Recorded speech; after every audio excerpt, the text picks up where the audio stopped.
안녕하세요.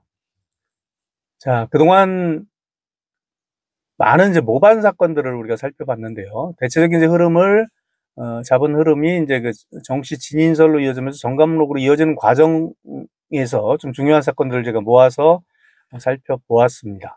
16세기 선조대부터 17세기 뭐 인조, 그리고 숙종, 그런 왕대에 걸친 여러 가지 사건을 통해서 반왕조적, 즉 왕조에 반대하는 그런 상징성을 가진 인물이라든가 그들의 후손을 지인으로 내세운 각종 이제 변란이 아주 자주 발생했다는 사실을 우리가 확인했죠. 그동안 제가 이제 이 콘텐츠를 통해서 소개했던 뭐 정여립, 유효립, 송광요, 이충경, 정한, 안익신, 양우철, 차충걸, 이러한 사건들이 그 중에 대표적인 사건입니다. 이외에도 뭐 굉장히 많습니다.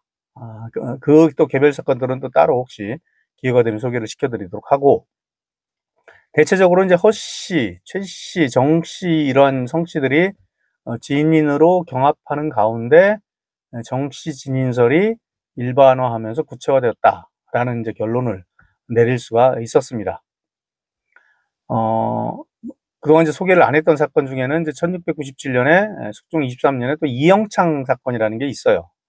여기에서는 이제 뭐 정씨와 최씨가 등장을 하는데, 정몽주의 후손을 우리나라 임금으로 삼고 최영의 후손을 중국의 임금으로 세운다, 또 그런 언급이 있어요. 그 최씨 진인설과 정씨 진인설이 이제 함께 나오는 셈이죠. 그렇지만 물론 뭐 중국이 나라로 보면 더 클 수 있지만 현실적으로 볼 때는 우리나라 임금으로 삼는다는 거에 더 비중을 둬야 되겠죠. 그래서 역시 정씨에 좀 더 비중을 두는 이런 쪽으로 이제 전기가 됩니다. 18세기 전반 이제 영조대에 들어와서 이 정씨 진인설은 더욱 전면적으로 전기가 됩니다. 대표적인 게 이제 1728년 영조 4년에 일어났던 무신란입니다. 사실 이 무신란은 단순하게 뭐 진인설만 가지고 설명하기보다는 조선 후기 정치사에 있어서 굉장히 중요한 사건이었죠. 영조에 대한 아주 그 영조 정권을 무너뜨리기 위한 남인 소론들의 어떤 그런 하나의 그 현실적인 모반이 현실화됐던 그런 사건이었고요. 근데 여기에도 이 정씨 진인설이 굉장히 비중 있게 등장을 합니다. 뭐 그중 여러 언급 중에 뭐 역적은 변산의 도적인 정씨다, 그런 언급도 있고, 정도령이 장수가 돼서 전국 팔도가 호응한다, 그런 이야기도 있어요. 그 정도령이란 말은 바로 이제 그 정감록에 등장하는 이제 그 정씨를 상징하는 그런 말이죠. 이 정도령이란 말이 사실 처음 등장하는 게 이제 무신란 때입니다. 이렇게 이제 무신란을 비롯해서 이 정씨 진인설과 관련된 이야기는 상당히 많은 예가 있는데, 그걸 또 뭐 일일이 소개시켜 드릴 필요는 없을 것 같고, 다음에 이제 소개를 혹시 기회가 되면 나누도록 하겠습니다. 그러다 이제 본격적으로 이제 정감록과 관련된 언급이 되는 것이 영조 15년 1739년에 영조실록에 이제 실린 기사입니다. 그 내용은 뭐냐면, 이때 서북 변방 사람들이 정감의 참의한 글을, 정감 참의지서, 그런 표현이 있어요. 정감이라는 인물이 참의, 그러니까 그 뭐 도참 관련된 그런 이야기죠. 그런 글을 파다히 서로 전하여 이야기하므로 조정신하가 불살라 금하기를 청하고 그 말의 출처를 조사하고자 하기에 이르렀다. 그러니까 이제 임금, 즉 영조가 말하기를 그것이 어찌 진시황이 분서갱유한 것과 다르겠느냐. 바른 기운이 충실하면 사악한 기운은 저절로 사라질 것이다. 바른 기운을 도우려면 학문이 아니고서 어찌하겠느냐. 그러니까 영조는 상당히 대범하게 넘겼다는 거예요. 여기서 이제 바른 기운, 뭐 바른 학문이라는 것은 그 당시 이제 정학, 즉 바른 학문, 바로 유학을 이야기하는 거죠. 그러니까 유학이 자리를 잡으면 그런 뭐 참의, 그런 것들은 문제될 게 없다. 뭐 영조는 상당히 좀 쿨하게 이제 넘어갔다고 볼 수가 있는데, 이제 이 기사가 이 정감이라는 인물, 바로 이게 나중에 정감록에 그 감결에 정감이라는 이름으로 등장을 하거든요. 그래서 이 실록에 처음 등장하는 정감록에 관련된 기사로 상당히 학계에 많은 주목을 받았습니다. 여기서 서북 변방 사람들이라고 해서 주로 황해도, 평안도, 그리고 뭐 함경도야 뭐 서북은 아니지만 함경도까지 이러한 내용이 이제 유행했다라고 보았었죠. 그래서 이제 이걸 가지고서 정감록이 처음 북쪽 지방에서 시작되었다. 평안도, 황해도, 함경도에서 시작됐다. 그렇게 보는 이제 견해도 있었습니다. 그런데 여러분 저와 함께 살펴봤던 그동안의 어떤 사건들, 또 정씨 지인과 관련된 사건들을 살펴보면 이미 16세기 말부터 이런 정씨 지인설은 남쪽 지방에서부터 먼저 유포가 되기 시작했습니다. 그리고 이 실록 기사에 나오는 정감참의지서라는 글 자체가 곧 지금 전해지는 정감록과 같다라고 보기도 상당히 불확실합니다. 정감록 자체가 아주 수백 년 동안 금서로 되면서 은밀하게 여러 사람들 손을 거쳐서 사본으로 전해졌기 때문에 어느 게 원본이다라고 보기가 상당히 이제 어렵다는 것이죠. 그리고 그렇게 이제 전파되는 과정에서 옮긴 이의 목적에 따라서 본래의 내용이나 형식이 새롭게 구성되었을 가능성도 상당히 많이 존재를 합니다. 뭐 지난번에 한번 살펴봤던 양우철의 비기대총이 그런 경우죠. 참서 형태를 띠면서 자기 양씨 본인을 또 슬그머니 끼워 넣는 그런 내용으로 바뀌었잖아요. 그게 또 나중에 그냥 전해지면 그 자체가 또 하나의 참서 비서가 되는 것이죠. 즉 1739년에 이른바 정감에 참의한 글이라는 것은 16세기 말 정여립 사건 이후에 유포되던 여러 가지 참언이 구체화된 것이다. 그렇게 볼 수가 있겠습니다. 유여립이라든가 뭐 송광용, 양우철 사건 등에 등장했던 그런 참서가 정씨 진인설을 전면적으로 내세우는 참서의 형태로 이제 정리되고 진화한 것이다. 그렇게 볼 수가 있습니다. 자, 여기서 우리는 한 가지 이제 의문을 가질 수가 있습니다. 왜 많은 성씨 중에 이 씨를 대신할 성씨로 정씨가 선택되었는가?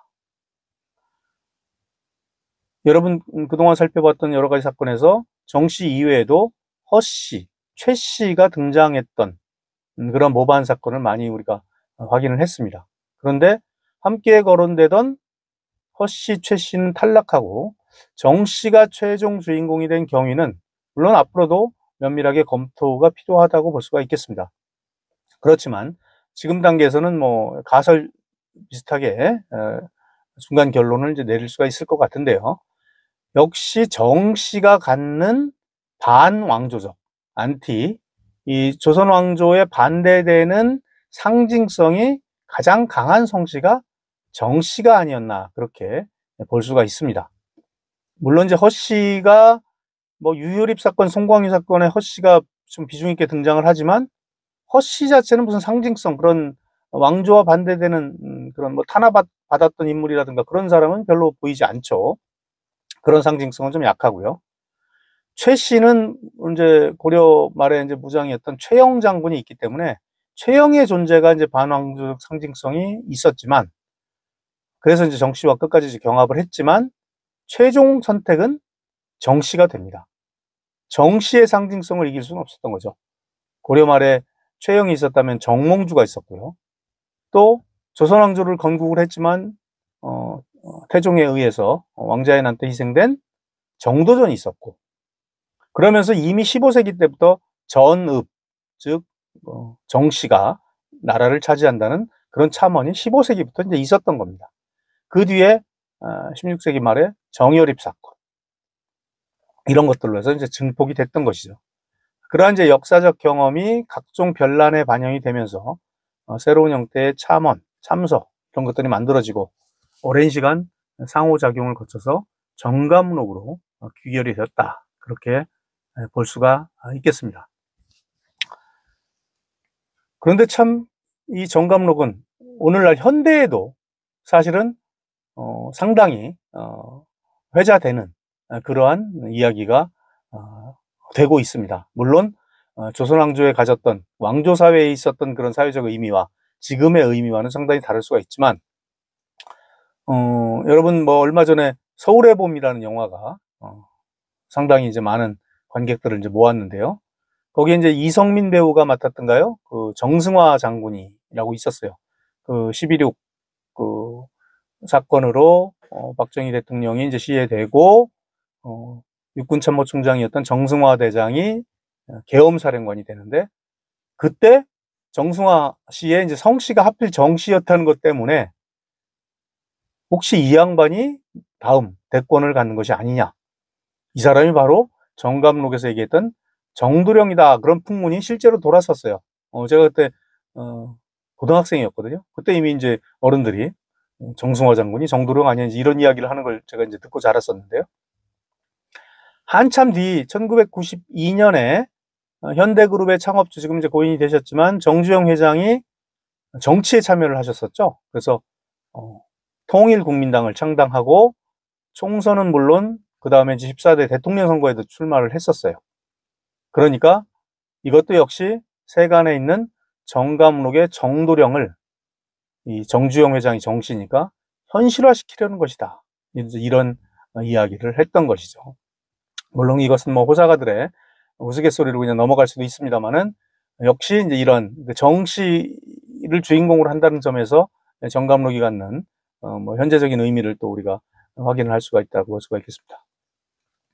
자, 이제 오늘 시간을 일단락으로 해서 그동안 이제 정감록을 중심으로 두고 각종 조선 후기 별난 사건들을 이제 주목을 해왔는데, 실제로 조선 후기에 일어났던 많은 모반 사건들은 정감록의 틀에만 가두기에는 상당히 좀 다양하고 입체적인 내용들이 많습니다.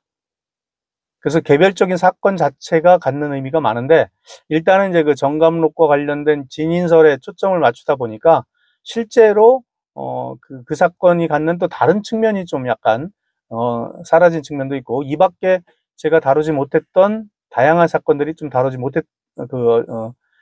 소개되지 못한 그런 좀 아쉬움이 있습니다. 이런 것들은 이제 기회가 되면 개별 사건 차원에서 이제 검토를 하도록 하고요.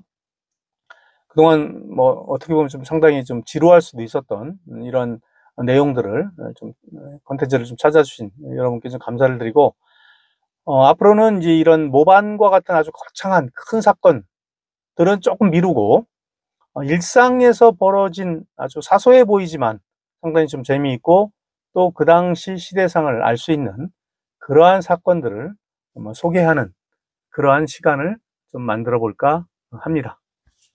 고맙습니다.